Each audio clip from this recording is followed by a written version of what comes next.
Hi everyone. Today we are going to look into simple methods of observation of substances we use in the kitchen. So we have a few powders here. So we are going to observe how you will look at the texture. Texture is one physical property which we observe, which helps us to identify substances sometime. So you have a powder, it's a coarse powder. When you touch and see, it will be coarse. Okay, such substances are called coarse powders. Then you have a substance here which is crystalline. This is called as crystalline substance, which is like crystals and shiny. You call them crystals. Then you have a substance which is called amorphous powder. Then you have a crystal again. These are little bigger crystals. Then you have fine powder. There'll be fine powder. So when we see the grinding texture or the way it is made, so this is a still more fine powder. The particle size is what is the difference. So we have a coarse powder, we have bigger crystal, we have smaller crystals, then we have amorphous, then we have fine powders, and the one in the center is the most fine among the all. The particle size is very small. So this observation first we make. So the physical properties, when we see, we look into the texture. As soon as we see a substance, we look into the texture. Then sometimes there will be a unique odor. Odor is the smell or the fragrance it would release, the odor. Then we would see whether it is colorless or colored. So these we call them as white powder. And this is a colored powder. Then this is also a colorless powder, we say. So these are some properties which we look to find out or identify what type of substance it is. Now, based on the coarseness, I have just arranged them. This is the small crystal, the bigger crystal, the colorless, the amorphous, and then the fine powders, and the powder which is got the smallest size among all what we have. So what we are going to check now is solubility. There is already a video of mine based on solubility, but here we are going to check the solubility of these. So I'm just adding water to all, and I'm going to check how long it takes to dissolve it, or we can take it the other way, whether it dissolves or not. If it dissolves, then it is called as a soluble material. If it doesn't dissolve, it is called as an insoluble material. So the first one, I am dissolving it. I am adding equal amount of water to all to check the solubility.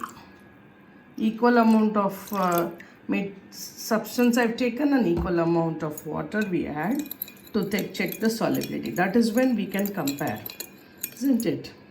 So this I'm allowing it to dissolve. I'm doing it in room temperature, and we'll just see how long it takes to dissolve. We'll just stir once again after some time, because we must give them time to dissolve.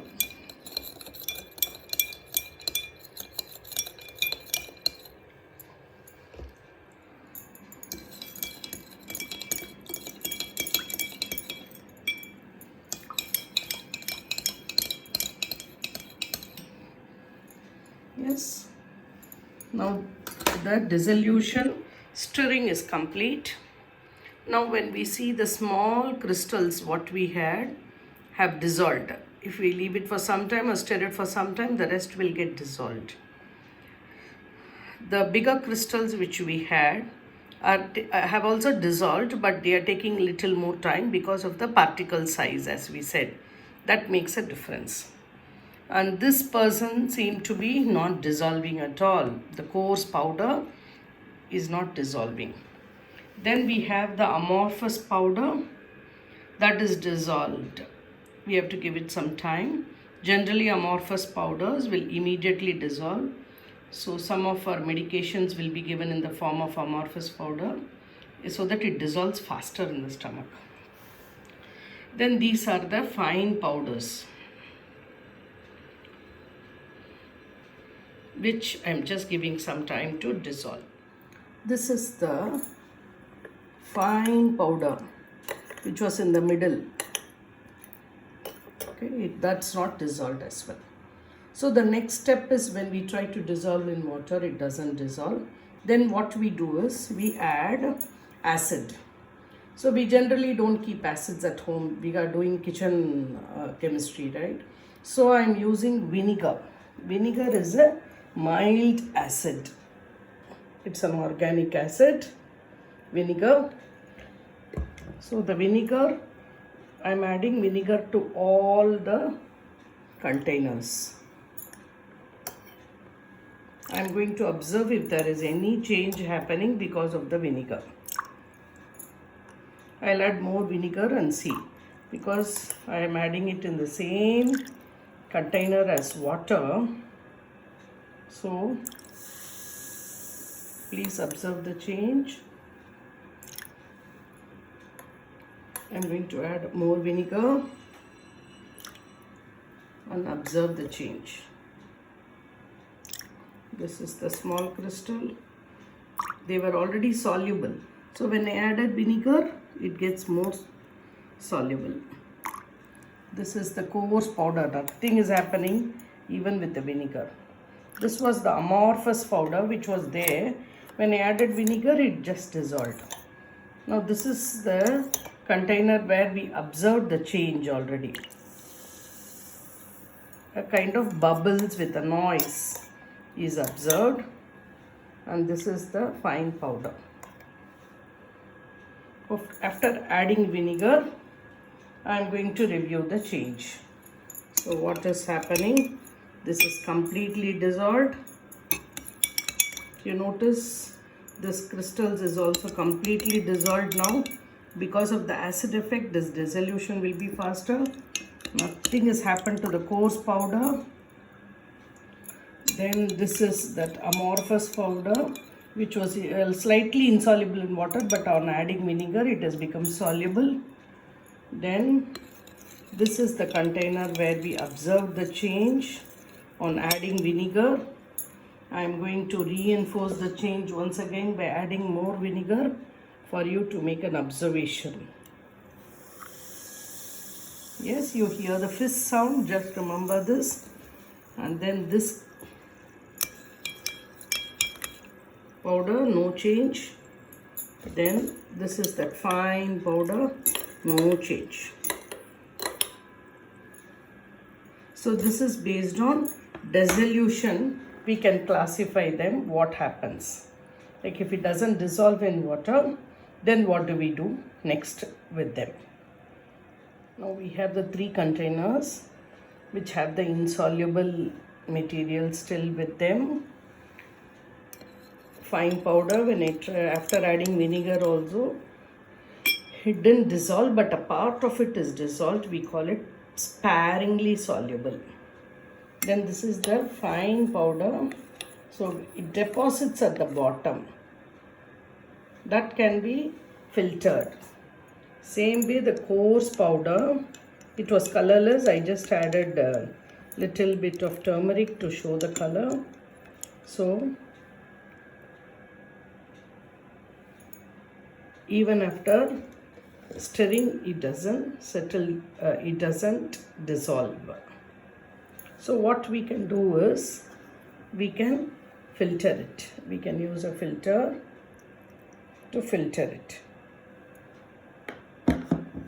When you filter, whatever you get in the container below is called as the filtrate, and whatever you get in the filter is called as the residue. So you have the residue left over, and then the filtrate which is at the bottom, just like how we do tea decoction, coffee decoction, how we get. Now when you observe this fine powder, so this is got, if you keep it for some time without disturbing, on top of it there will be a layer formed. So that is called a suspended liquid.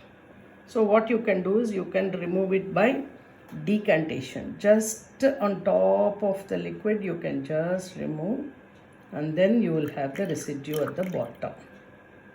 That can be later removed by fine filtration, or if required we can retain it. So that is about decantation. So this is a sparingly soluble salt.